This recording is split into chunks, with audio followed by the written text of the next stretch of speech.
બાઈ ને થયું વાડીએ હશે, ભાત લઈને ટિફિન લઈને ગઈ વાડીઓ, તા તો હરીસા હામો ટક્કર લઈ ગયેલો. એની પત્નીને આવતો જોઈએ ને તો હરીસો હતાડી દીધા.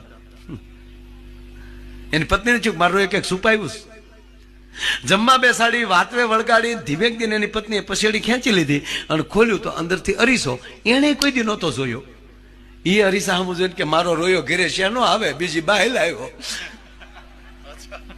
હવે શું ખીજાણી હરીસા સામે, શિવલી કોકના ઘરમાં હોળી નો હળગાવાય. રાડ્યું નાખતી નાખતી ઘેરે જઈને એને સાસુને કીધું તમારા દીકરાને આવું ન કરાય, તમારા દીકરાને આવું ન કરાય. કારણ કે શું કર્યું મારા દીકરા, મારતી જીભ નહીં ઉપડે, તમારા દીકરા આવું ન કરે. શું કર્યું મારા દીકરે, મને કુવામાં ઉતારીને વરત કાપ્યો. મને ખાલી ખાલી પૂછ્યું હોત તો હું ના ન પાડત, એક વાડીએ રહેત ને એક ઘરે રહેત. કે પણ શું કર્યું મારા દીકરે, કેતો કરી કે બીજી બાઈ લાવ્યો, ક્યાં છે કે આ રહી ડોશી